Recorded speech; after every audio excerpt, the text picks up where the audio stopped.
In this video, we're going to talk a little bit about water filters and why it's important to filter your water. So what we have here, we have a few things. So right here, this is just plain old tap water. This came directly from the sink or from the faucet where our garden is.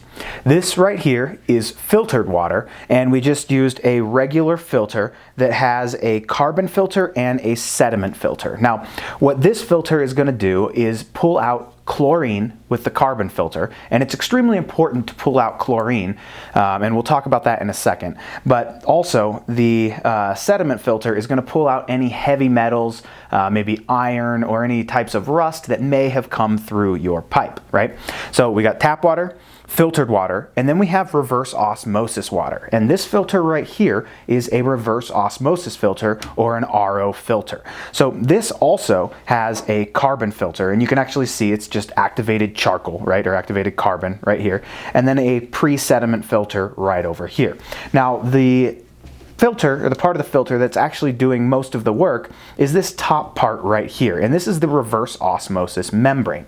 And the difference between this regular filter right here and this reverse osmosis filter is the RO membrane, because these two things, the sediment and the carbon filter, are exactly the same on this. So we actually use this filter as a pre-filter for this one to make this one last longer, because this is a little more expensive to replace the filters. But what an RO filter does, a reverse osmosis filter, it pulls almost everything, about 99% of all of the total dissolved solids, or the TDS, out of your water. So you're left with essentially pure water. There's no calcium, no magnesium, all that. So when you do end up adding your nutrients, you know exactly what is in your water, and you're not risking any lockouts by having, you know, hard water or soft water or whatever it may be, right?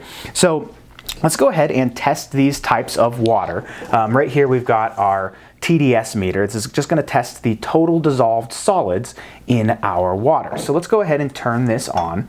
And once again, this is plain tap water right here. So with this tap water, we are sitting about 170 parts per million. That means that there are, you know, different dissolved minerals and things in our water, right? So this is straight tap water. Then, if we run it through this little hydrologic filter, and this is designed to pull out chlorine and chloramines and heavy metals, it's not going to change very much. So this right here is our our filtered water, and we're still sitting at 170 parts per million, right?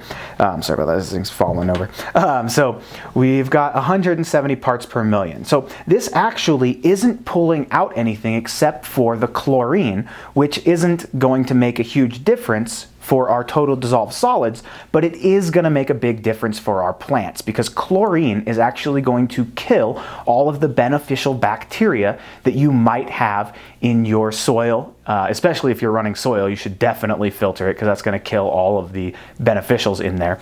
But if you're adding any type of mycorrhizas or beneficial bacteria, the chlorine is going to kill it. So you definitely want to filter your water and at least get the chlorine out. Now this filter is not that expensive. I think it was somewhere around $170.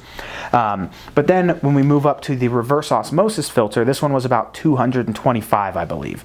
And so we were sitting at 170 with both the tap water and the filtered water. Once again, this one doesn't have chlorine or any heavy metals.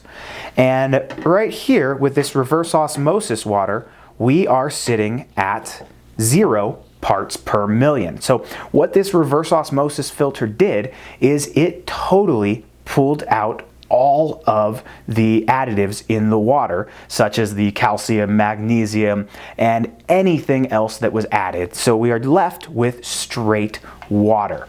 Now, reverse osmosis is how we use reverse osmosis for all of our plants, because we want to make sure that we're starting from 0. That way we know that all the nutrients that we add are the only thing that the plant is getting. It's not going to be getting any additional calcium, magnesium, pulls the fluoride out. It basically pulls everything out of the water, so we're left with pure H2O, right? Now, there's also distilled water, but distilled water is not the best for growing. We recommend using reverse osmosis water. Because the distillation process is a little bit different, a little bit more complicated. You actually have to boil the water off, all of that. So the reverse osmosis filter is the way to go, in our opinion. And the way that this works is once it's all set up, we basically have water coming in through our pre-filter here, which you don't have to have, but it does extend the life of the reverse osmosis filter.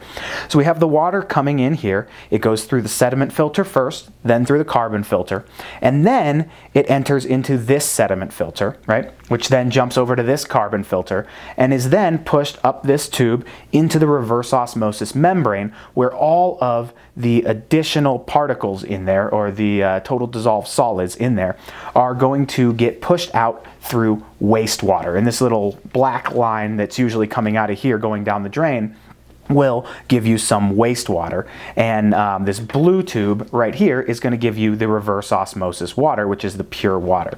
So one thing that I do want to mention when you are using a reverse osmosis filter is that you are going to be wasting some water.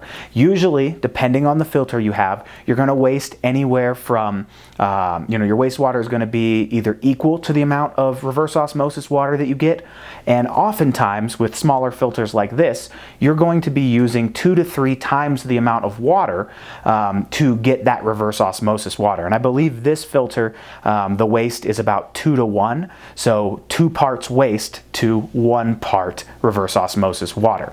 And you definitely do not want to use the wastewater, because the wastewater is going to be even higher in total dissolved solids than your normal tap water or your filtered water, because basically it's taking all of those all of those total dissolved solids and spitting them out into the wastewater. So that's it for this video. Thanks for watching.